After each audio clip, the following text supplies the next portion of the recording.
The year was 1939. Europe trembled beneath the boots of marching armies, and the world stood at the edge of an abyss that few understood, and even fewer were prepared to confront.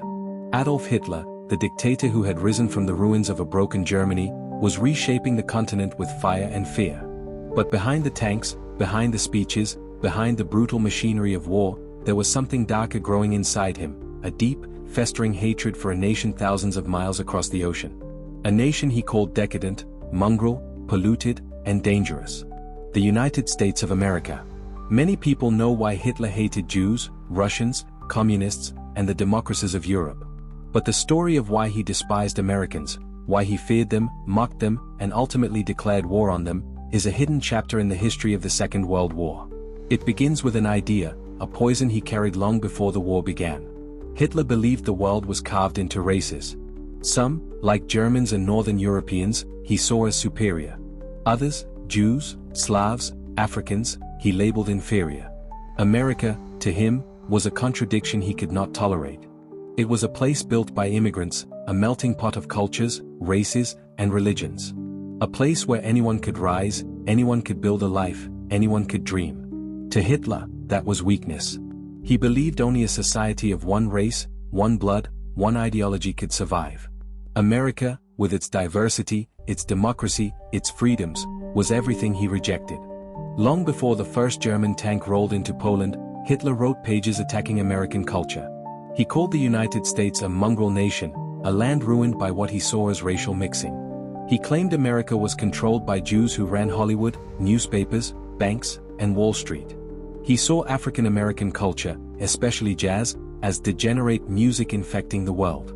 He blamed capitalism for corruption, individual freedom for moral decline, and democracy for weakness.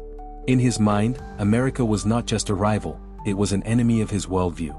But hatred alone doesn't start wars. Fear does. And Hitler feared the United States in ways he refused to admit publicly. In 1930s Germany, factories roared to life under Hitler's rule.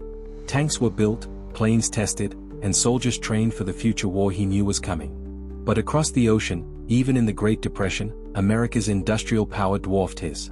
The United States had thousands of factories, millions of workers, endless resources, and a workforce that, once mobilized, could outproduce entire continents. German spies sent reports warning Hitler that if America ever joined the war, they could build more aircraft, more ships, and more weapons than any nation in human history. Hitler scoffed, but he knew they were right. The United States was a sleeping giant. And giants were dangerous. Yet his hatred was not only about race or fear. It was also personal. American culture, rising in the 1920s and 30s, spread across Europe like wildfire. Hollywood films traveled into every corner of the world. American cars and music transformed cities. American novels inspired movements. American ideas, freedom, equality, individual rights, challenged dictators everywhere. Hitler despised this influence. He saw Americans cheering for Charlie Chaplin's satire The Great Dictator, laughing at his imitation, mocking his mustache. That film, banned in Germany, enraged him. Chaplin, a man Hitler falsely believed was Jewish, became a symbol of everything he hated about America: bold, fearless, free. But hatred becomes dangerous when it mixes with power. By the late 1930s, Hitler convinced himself that America was weak. His racism blinded him.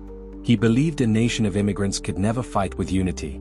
He believed African Americans would refuse to serve, that Jews controlled the government, that corruption would paralyze the system. Listening to Nazi propaganda, he convinced himself that Americans were soft, spoiled by wealth, comfort, and entertainment. Germany, he said, was strong because of discipline and purity. America, he believed, was rotting from inside. How wrong he was.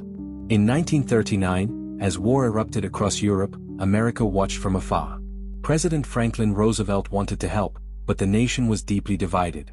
After the horrors of World War I, Americans did not want to be dragged into another conflict. Isolationists argued that Europe's problems were not their own. Hitler saw this hesitation as weakness. But Roosevelt understood something Hitler didn't: America had time, and time was the most powerful weapon of all. While Germany invaded Poland, then France, then the rest of Europe, America rearmed quietly. Factories restarted. Shipyards reopened. Scientists returned to their labs. And in 1941, Roosevelt launched the Lend-Lease Act, a decision that infuriated Hitler. Through Lend-Lease, America sent tanks, planes, food, and weapons to Britain, China, and later the Soviet Union. Hitler called it a crime, accusing Roosevelt of warmongering. But deep inside, he felt something else: fear. The sleeping giant was turning in its bed. Hitler's hatred grew even more intense as American culture continued to spread. Jazz music, banned in Germany, played in underground clubs. American films, smuggled into Europe, inspired hope. Even German youth began secretly imitating American fashion. Hitler raged against it, calling it cultural sabotage. He believed Americans were poisoning German values, weakening the youth with dreams of freedom and self-expression. And then came Pearl Harbor. On December 7, 1941, Japan attacked the United States. Hitler watched the news with satisfaction. America was now at war, but not with him. For one moment, one brief moment, he thought maybe fate was on his side. Maybe America would focus on Japan and leave Europe alone. But then he made one of the greatest mistakes in military history. 4 days later, on December 11, 1941, Adolf Hitler stood before the Reichstag and declared war on the United States. No one forced him. Not even Japan asked for it. It was his choice, fueled by arrogance, racism, and hatred. He thought America was weak. He thought American soldiers would break. He thought democracy would collapse under stress. With a voice filled with confidence, he told the German people that the United States was powerless, run by Jews, ruled by capitalists, and filled with racial division. He believed America could never match the ferocity of German might. But he misjudged everything. Within months, American factories were producing more tanks than all the Axis powers combined. Shipyards built new vessels faster than U-boats could sink them. Assembly lines once making cars now produced bombers every hour. Millions volunteered for service. African American, Native American, Jewish, Italian, Irish, Asian American, Americans of every background joined the same army, fought under the same flag, and stood shoulder to shoulder. The very diversity Hitler mocked became America's strength. As German cities were bombed and the Eastern Front collapsed under the Soviet advance, Hitler grew obsessed. He ordered propaganda ministers to attack America's racial chaos, America's music, America's films, America's freedoms.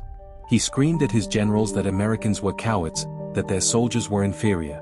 But reports from the battlefield told a different story. In North Africa, American troops stood their ground. In Italy, they broke through German defenses.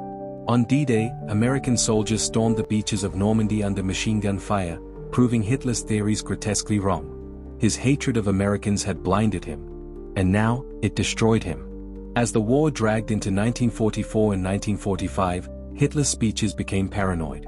He blamed Americans for everything: the bombings, the shortages, the collapsing front lines. He claimed Wall Street controlled the world. He insisted Jews ran Roosevelt's government. He attacked American culture as degenerate, calling jazz and swing music a disease. He accused American soldiers of moral corruption simply because they came from different races and backgrounds.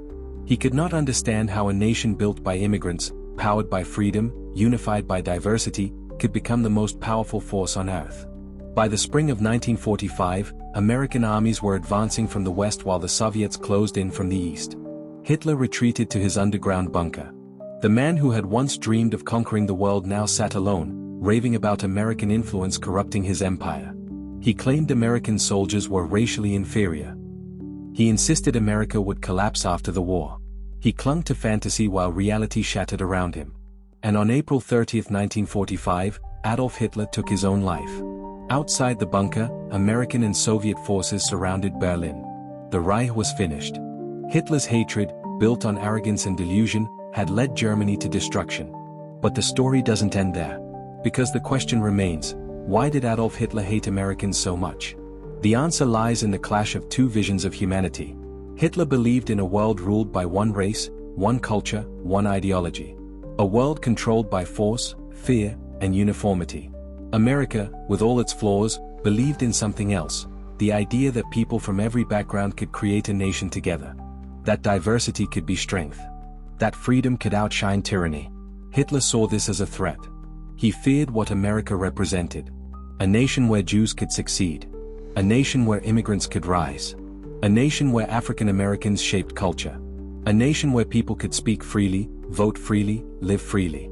America was the proof that Hitler's ideology was a lie. He hated Americans because they challenged everything he believed. They shattered the myth of racial purity. They proved democracy could survive. They showed the world that strength comes not from sameness, but from unity.